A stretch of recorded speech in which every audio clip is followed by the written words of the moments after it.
YouTube, in this video I'm going to show you the fastest, easiest, and in my opinion the most reliable way to teach a sit-stay.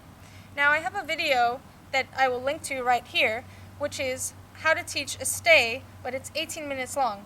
In this video I want to show you all the steps quickly so you can get an idea of how easy it really is. And then if you want to go into more detail, you can check out that video.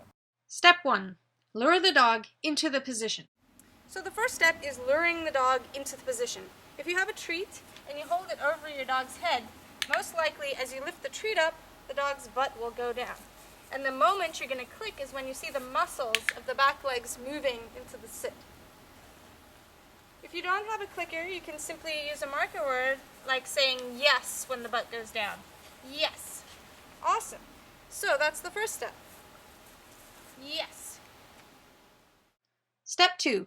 Use a rapid-fire treat delivery to reinforce the dog for staying in the position.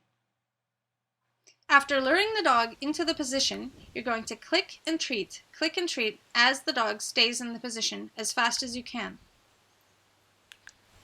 Yes, yes, yes, yes, yes. When your dog is doing really well, yes, you can put more time between the times that you mark the behavior as being correct. Yes. If your dog were to get up, then you simply just have to lure the dog back into the position, wait, yes, and then reinforce, yes.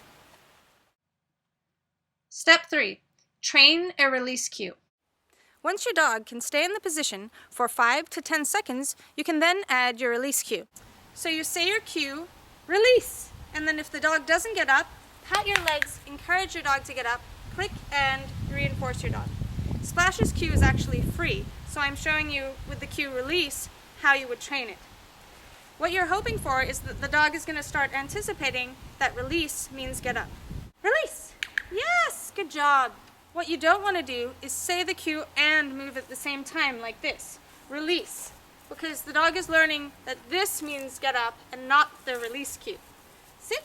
So you say your cue, release, wait for a second, and then encourage your dog up.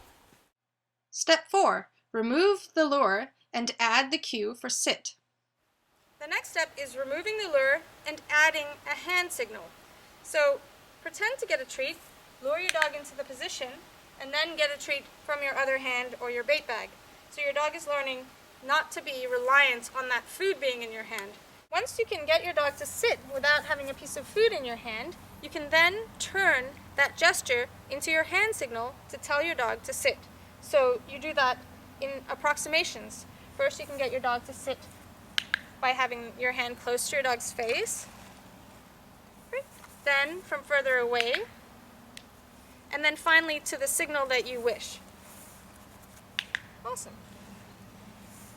If your dog gets stuck, you simply have to go back a step and make it easier. So you don't always have to make it harder and harder and harder as you go. First you could teach them like this, then it could be like this, and then if they were struggling, you could go back and make it easier for your dog. Step 5. Proof the release cue. The most important part of teaching a sit-stay behavior is proofing the release cue and adding stimulus control to that release cue. You have to make it very clear to the dog the only word that means they can get up, the only thing in the environment that means they can get up is you saying that cue. And if you don't proof for it, your dog is going to get up. When distractions happen, when they've been sitting for too long, and also how far away you get from your dog. If you're going around a corner, that would mean to your dog that they should get up. So you have to start proofing for it.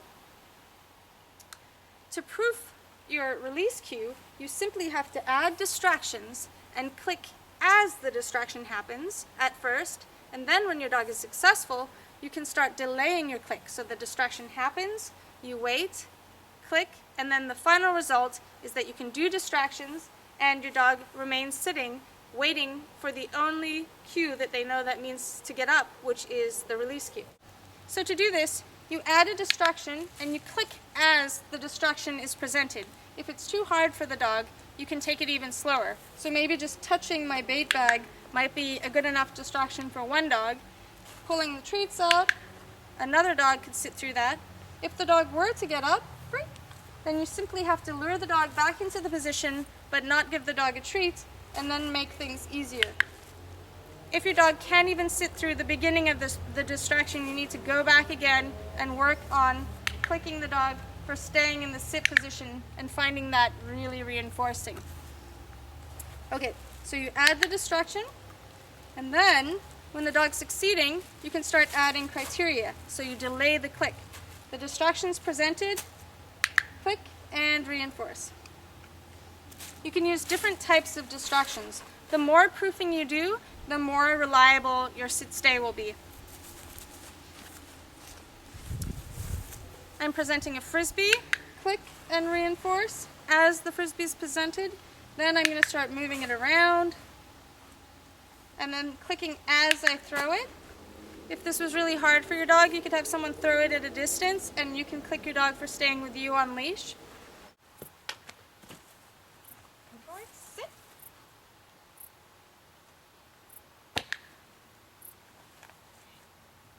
It's really important to not always make training harder and harder as you go. So if you want to teach distance away from your dog, you're not going to take 1 step away from your dog and then 2 steps away from your dog and then 3 steps and then your dog gets up. Instead, say for example you take 10 steps away from your dog and your dog can keep staying, you take 10 steps, click and reinforce, 3 steps, click and reinforce. That way the dog never knows when he's going to get a treat. So to start out, you might just be simply shifting your weight forwards away from your dog.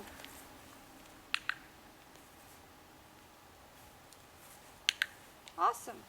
And then when your dog's doing really well, you can start adding different types of movement. Woohoo! Woohoo! Awesome. By proofing the release cue, you'll find that it's way easier to add duration to a stay than trying to add duration before you've proofed that release cue. And this is because if you ignore your dog, sometimes they'll start offering other behaviors. But if they know they can only get up on the release cue, you can start adding that duration. So the same thing applies with duration as to distance. You're not going to do 20 seconds, then 30 seconds, then a minute, then 2 minutes, then 5 minutes, then 10 minutes. And when you get to 10 minutes, you only give a treat right after the end of 10 minutes. Your dog should never know when they're going to get the treat. So for example, Splash now is really enjoying sitting here in her sit stay while I'm talking, and she never knows when she might get that treat.